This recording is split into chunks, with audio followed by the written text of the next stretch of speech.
Dialah Isa Al-Masih, kelak akan kembali ke bumi menjelang hari kiamat, sebagaimana firman Allah Ta'ala.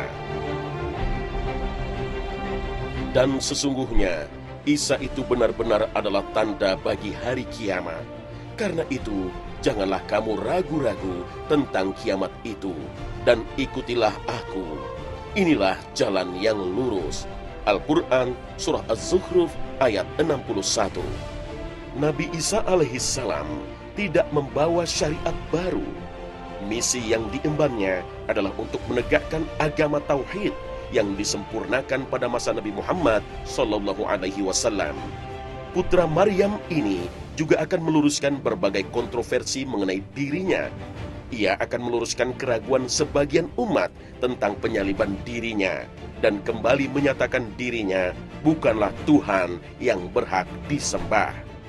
Misi Al-Masih, sebagaimana para nabi terdahulu, mengajak umatnya untuk bertauhid, menyembah satu Tuhan dan berkeyakinan dengan satu agama.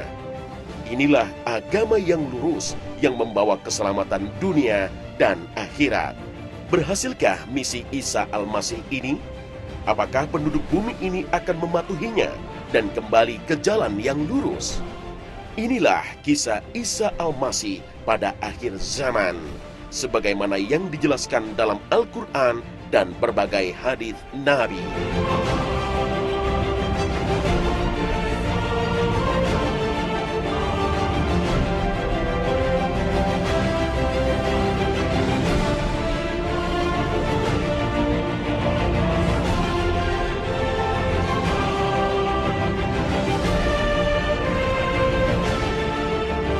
Assalamualaikum warahmatullahi wabarakatuh.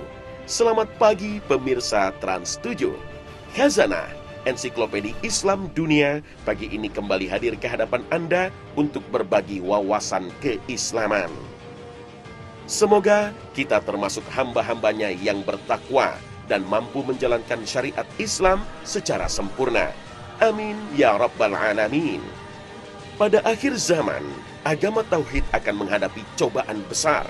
Berbagai fenomena sudah terlihat pada saat ini. Pemikiran modern yang berhaluan liberalisme dan sekularisme berusaha memisahkan agama Islam dalam kehidupan. Seolah-olah Islam tidak perlu turut campur dalam kehidupan sosial, politik, dan ekonomi. Padahal Islam sebagai panduan hidup harus mewarnai semua gerak langkah kita, terutama saat mengarungi hidup di akhir zaman ini. Kemajuan kehidupan di era modern boleh terus berganti, tapi keyakinan dan keimanan kita tak bisa diganti oleh apapun. Saat Rasulullah SAW mengabarkan kepada kita, kelak di akhir zaman, Nabi Isa alaihissalam akan diturunkan Allah ke muka bumi, maka kita wajib meyakininya. Kembalinya Isa Al-Masih ke muka bumi tentu saja berbeda pemahamannya dengan pemahaman agama lain. Perbedaan itu bisa terlacak pula ketika memahami sosok Isa Al-Masih. Dan inilah pemahaman menurut Islam. Nabi Isa dianugerahi gelar Ruhullah karena Allah meniupkan langsung ruh ke dalam rahim Maryam binti Imran. Nabi Isa juga diberi gelar Kalimatullah karena ia diciptakan Allah dengan kalimat Allah, jadilah, maka terciptalah Isa. Nabi Isa disebut juga Al-Masih, yang maknanya beragam. Menurut Ibnu Abbas, Al-Masih artinya tidaklah beliau mengusap seseorang yang berpenyakit kecuali sembuh, tidak pula mayat kecuali hidup kembali. Al-Masih juga bermakna wajah yang rupawan. Ada juga yang mengartikan Al-Masih sebagai pengembara. Sedangkan Al-Hafiz Ibnu Nuaim dalam kitabnya Dalailun Nubuwah menjelaskan, Ibnu Maryam dinamai Al-Masih karena Allah menghapuskan dosa-dosa darinya. Al-Masih lahir dari seorang perempuan suci bernama Maryam. Sedangkan Maryam lahir dari keluarga Imran yang Allah pilih dan muliakan. Kemudian dia abadikan namanya menjadi salah satu nama surat dalam Al-Quran.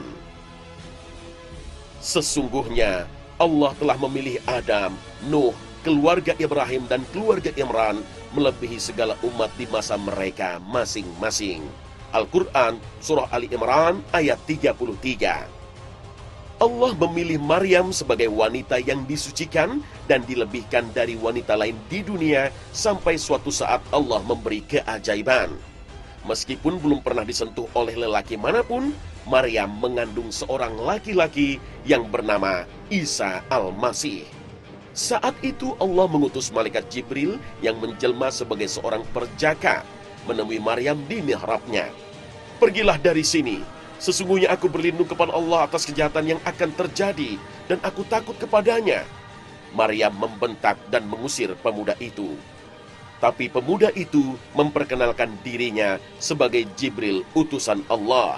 Dalam Al-Quran diceritakan, "Ingatlah ketika malaikat berkata, 'Hai Maryam, sesungguhnya Allah menggembirakan kamu dengan kelahiran seorang putra yang diciptakan dengan kalimat yang datang daripadanya. Namanya Al-Masih, Isa putra Maryam, seorang terkemuka di dunia dan di akhirat, dan termasuk orang-orang yang didekatkan kepada Allah.'" Al-Quran Surah Ali Imran ayat 45. Tak ada yang mustahil bagi Allah.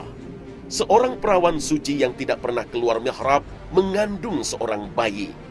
Allah ingin menunjukkan kekuasaannya. Namun bagi kaum kafir, inilah saatnya untuk menghina keluarga Zakaria dan Maryam. Allah kembali menunjukkan kekuasaannya dengan menjadikan Isa Al-Masih yang masih bayi mampu berbicara untuk membantah berbagai ejekan kaum kafir, sebagaimana diabadikan dalam Al-Quran. Berkata Isa, "Sesungguhnya aku adalah hamba Allah. Dia memberi Alkitab, Injil, dan dia menjadikan aku seorang nabi. Dan dia menjadikan aku seorang yang diberkati di mana saja aku berada. Dan dia memerintahkan kepadaku mendirikan solat dan menunaikan zakat selama aku hidup." Al-Quran Surah Maryam ayat 30 hingga 31. Berbagai mukjizat dimiliki Al-Masih. Selain bisa bicara waktu masih bayi, juga bisa menyembuhkan orang yang sakit lepra dan buta. Selain itu, ia mampu menghidupkan burung yang terbuat dari tanah liat dan menghidupkan orang yang mati. Karena berbagai mukjizat inilah, sebagian kaum Bani Israel menganggapnya sebagai Tuhan. Namun, Isa Al-Masih menegaskan dirinya bukan Tuhan, sebagaimana dijelaskan dalam Al-Quran. "Dan ingatlah ketika Allah berfirman, 'Hai Isa putra Maryam, adakah kamu mengatakan kepada manusia, jadikanlah aku dan ibuku dua orang Tuhan selain Allah?'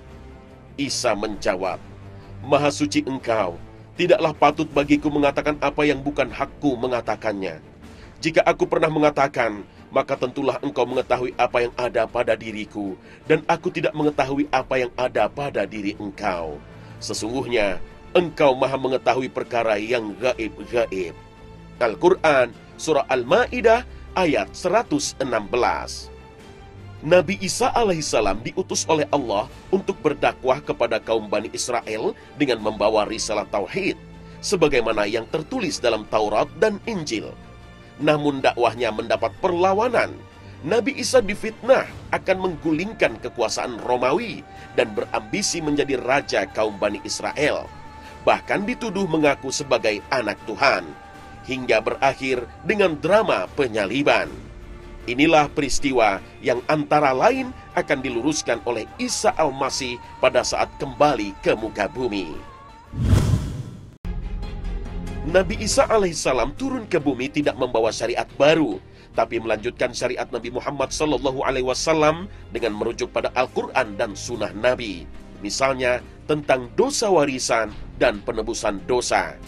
Nabi Adam tidak mewariskan dosa untuk umat manusia, karena Allah Ta'ala telah mengampuni dan menerima taubatnya. Dalam Islam, dosa bersifat pribadi, dan seseorang tidak dimintai tanggung jawab atas dosa orang lain. Inilah doktrin keadilan Tuhan dalam Islam, sebagaimana ditegaskan dalam firman Allah Ta'ala. "Siapa yang berbuat dosa, maka berarti berbuat dosa kepada dirinya, dan Allah maha mengetahui lagi maha bijaksana." Al-Quran Surah An-Nisa ayat 111. Seorang yang berdosa, ia bertanggung jawab atas perbuatannya dan akan menerima balasan atas dosanya.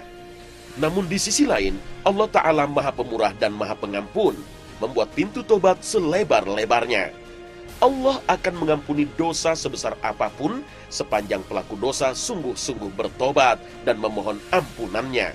Karena itu, sebuah dosa tidak bisa ditebus oleh orang lain. Sebagai wujud kasih sayangnya, pintu tobat terbuka lebar untuk manusia. Setiap kebaikan yang dilakukan manusia akan menghapus dosa-dosanya. Rasulullah bersabda, "Takutlah kepada Allah dimanapun engkau berada. Ikutilah keburukan dengan kebaikan. Niscaya kebaikan itu akan menghapuskannya. Dan pergaulilah manusia dengan akhlak yang baik." Hadis riwayat Tirmizi. Pengajaran Isa Al-Masih ini akhirnya menyadarkan umatnya dari kalangan ahli kitab, seperti yang dijelaskan dalam firman Allah Ta'ala. وَإِن مِّنْ أَهْلِ الْكِتَابِ إِلَّا لَيُؤْمِنَنَّ بِهِ قَبْلَ مَوْتِهِ وَيَوْمَ الْقِيَامَةِ يَكُونُ عَلَيْهِمْ شَهِيدًا. Ayat inilah yang dijadikan oleh para ahli tafsir bahwa Nabi Isa masih hidup di langit dan akan turun ke bumi di akhir zaman sebelum kiamat. Selain ayat ini, banyak hadis sahih yang diriwayatkan oleh para perawi hadis atau dikenal dengan istilah mutawatir yang menjelaskan turunnya Isa Al-Masih pada akhir zaman.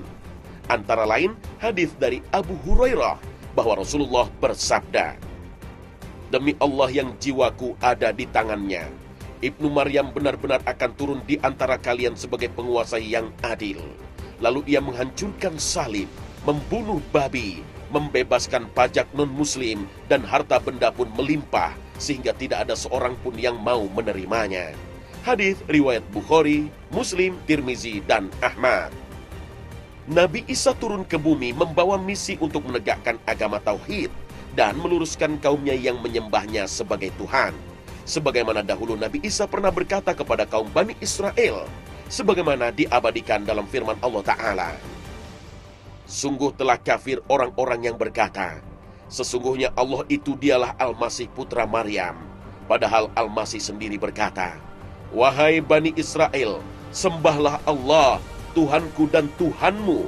Sesungguhnya barang siapa mempersekutukan sesuatu dengan Allah, maka sungguh Allah mengharamkan surga baginya, dan tempatnya ialah di neraka. Dan tidak ada seorang penolong pun bagi orang-orang yang zalim itu." Al-Quran, Surah Al-Ma'idah, ayat 72. Nabi Isa turun pada waktu subuh, pada saat Imam Mahdi akan mendirikan sholat berjamaah. Imam Mahdi kemudian berkata, "Majulah wahai Ruhullah, jadilah imam." Nabi Isa menjawab, "Tidak, di antara kalian ada pemimpin yang telah dimuliakan oleh Allah dalam umat ini." Dalam sebuah hadis yang diriwayatkan Imam Muslim, Ahmad, Ibnu Majah, dan Abu Daud, Nabi Isa akan turun di Menara Putih di Damaskus. Ia mengenakan 2 potong pakaian warna kekuning-kuningan, dan kedua tangannya berpegang pada sayap 2 malaikat. Bila ia menundukkan kepalanya, air akan menetes darinya, dan bila ia mengangkat kepalanya, turunlah darinya butir-butir air bagaikan mutiara. Setiap orang kafir yang mencium aroma nafasnya, dia pasti mati, dan nafasnya tercium dari jarak sejauh pandangannya. Ia mencari Dajjal sampai mendapatkannya di pintu Lut dekat Baitul Maqdis, kemudian membunuhnya. Dalam sebuah hadis riwayat Imam Muslim, ketika Dajjal melihat Nabi Isa, melelehlah tubuhnya, sebagaimana garam meleleh di air. Seandainya dibiarkan, niscaya akan meleleh hingga binasa. Tetapi Allah membiarkan Dajjal dibunuh melalui tangan Nabi Isa. Menurut sebuah riwayat, Dajjal ditombak hingga darahnya keluar untuk menunjukkan kepada pasukannya bahwa Dajjal adalah manusia biasa yang bisa mati. Inilah tanda-tanda kiamat yang paling besar. Sebagaimana sabda Rasulullah, "Tidak akan terjadi kiamat sehingga kaum muslimin memerangi bangsa Yahudi sampai-sampai orang Yahudi berlindung di balik batu dan pohon. Lalu batu dan pohon tadi akan berbicara, 'Wahai orang Islam, hai hamba Allah, di belakangku ada orang-orang Yahudi. Kemarilah, bunuhlah dia. Kecuali pohon Gharqad, sebab ia itu sungguh pohonnya Yahudi. Hadis riwayat Ahmad. Selain membunuh Dajjal, Nabi Isa juga membebaskan umat Islam dari fitnah Ya'juj dan Ma'juj. Dalam sebuah riwayat dari Abu Ghadah dalam At-Tasrih, Nabi Isa bersama pasukannya dikepung oleh kaum Ya'juj wa Ma'juj hingga mengalami penderitaan. Digambarkan kondisi saat itu, satu ekor sapi jantan yang mereka miliki lebih berharga daripada 100 dinar emas. Kemudian, Nabi Isa mengajak pasukannya untuk berdoa kepada Allah. Akhirnya, Allah mengazab kaum Ya'juj wa Ma'juj dengan mengirimkan ulat-ulat ke leher mereka hingga mati semuanya. Tak ada sejengkal tanah pun yang tidak dipenuhi bangkai mereka yang berbau busuk. Kemudian Allah mengirimkan burung-burung besar untuk membuang bangkai mereka. Setelah menghancurkan Dajjal dan kaum Ya'juj wa Ma'juj, Nabi Isa akan menetap di bumi selama 40 tahun untuk menegakkan keadilan dan kemakmuran. Dan sebelum wafat, Nabi Isa menunaikan ibadah haji seperti yang dikabarkan oleh Rasulullah. Demi zat yang diriku berada di tangannya, sesungguhnya Ibnu Maryam akan mengucap tahlil dengan berjalan kaki untuk melaksanakan haji atau umrah atau kedua-duanya dengan serentak. Hadis riwayat Muslim dan Ahmad. Apa sesungguhnya hikmah kembalinya Isa Al-Masih ke muka bumi? Misi Nabi Isa alaihissalam antara lain untuk menyanggah pengakuan orang-orang Yahudi yang telah membunuh dan menyalibnya. Al-Masih akan menjelaskan siapa sesungguhnya yang dibunuh oleh orang-orang Yahudi. Bangsa Yahudi pada akhir zaman akan membaiat Dajjal sebagai pemimpin, kemudian berhadapan dengan pasukan Islam di bawah pimpinan Al-Mahdi dan Isa Al-Masih. Inilah perang terbesar pada akhir zaman. Namun setelah kematian Dajjal yang dibunuh oleh Isa Al-Masih, bangsa Yahudi tersadar dan akhirnya memeluk Islam, sebagaimana disebutkan dalam surat An-Nisa ayat 159. Inilah misi Isa Al-Masih untuk menghilangkan huru-hara di muka bumi akibat kejahatan Dajjal dan pasukannya.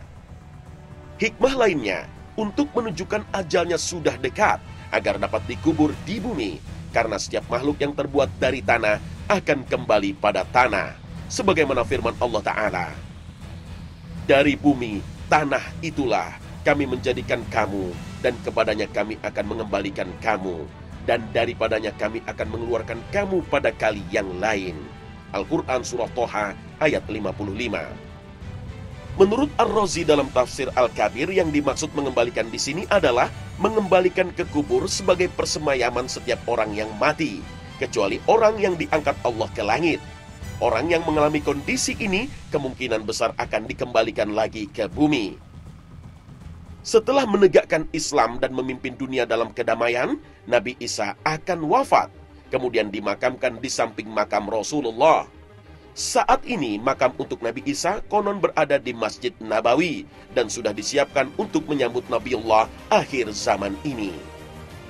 Hikmah lainnya, karena doa Nabi Isa yang memohon kepada Allah untuk dijadikan bagian dari umat Muhammad, karena keagungan akhlaknya disebut dalam Alkitab. Demikianlah sifat-sifat mereka umat Muhammad dalam Taurat dan sifat-sifat mereka dalam Injil. Al-Quran Surah Al-Faf ayat 29. Allah mengabulkan doa Nabi Isa dan mengangkatnya ke langit. Dan pada akhir zaman, Allah turunkan lagi ke bumi sebagai pembela Islam untuk menghancurkan Dajjal beserta pasukannya dan kaum Ya'juj wa Ma'juj. Rasulullah Shallallahu Alaihi Wasallam mempunyai kedekatan yang khusus dengan Nabi Isa, sebagaimana sabdanya yang diriwayatkan Imam Ahmad. Saya orang yang paling dekat dengan Isa bin Maryam, karena tidak ada nabi antara aku dan dia.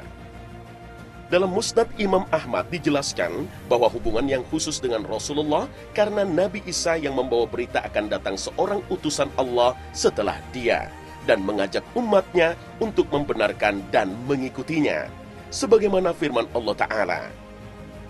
Dan ingatlah ketika Isa bin Maryam berkata, "Hai Bani Israel, sesungguhnya aku adalah utusan Allah kepada kalian, membenarkan kitab yang turun sebelumku, yaitu Taurat, dan memberi kabar gembira dengan seorang Rasul yang datang sesudahku, yang namanya Ahmad, Muhammad. Maka tatkala Rasul itu datang kepada mereka dengan membawa bukti-bukti yang nyata, mereka berkata, ini adalah sihir yang nyata. Al-Quran Surah As-Saff ayat 6. Meskipun sudah jelas firman Allah dan sunnah Nabi yang menjelaskan turunnya Isa Al-Masih pada akhir zaman, masih ada kalangan yang menolaknya. Nabi Muhammad adalah penutup para nabi, sementara turunnya Nabi Isa tidaklah membawa syariat baru. Ada yang beranggapan bahwa Nabi Isa telah wafat dan tidak mungkin dikembalikan lagi ke bumi. Mereka melegitimasi keyakinannya dengan menyelewengkan makna dari ayat ini. Muhammad itu tidak lain hanyalah seorang Rasul. Sungguh telah berlalu sebelumnya beberapa orang Rasul. Apakah jika dia wafat atau dibunuh, kamu berbalik ke belakang, murtad? Al-Quran Surah Ali Imran ayat 144. Padahal peristiwa penyaliban sungguh telah dijelaskan dalam firman Allah Ta'ala. Mereka tidak membunuhnya dan tidak pula menyalibnya, tetapi yang mereka bunuh ialah orang yang diserupakan dengan Isa bagi mereka. Sesungguhnya orang-orang yang berselisih paham tentang pembunuhan Isa benar-benar dalam keraguan-raguan tentang yang dibunuh itu. Al-Quran Surah An-Nisa ayat 157.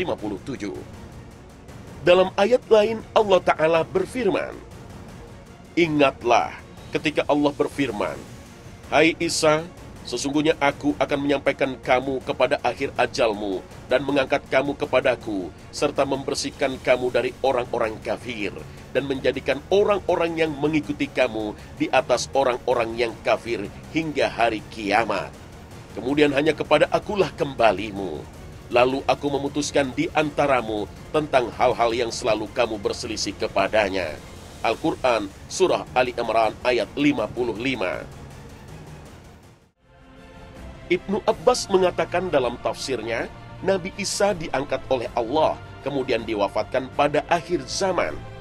Dan ketika menafsirkan ayat 61 surat Az-Zukhruf, sungguh itu adalah tanda untuk datangnya hari kiamat.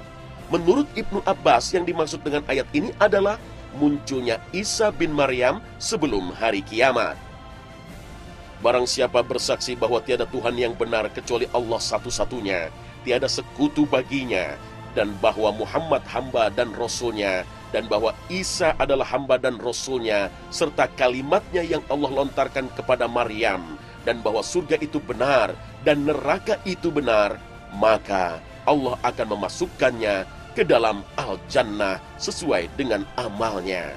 Hadis riwayat Bukhari dan Muslim.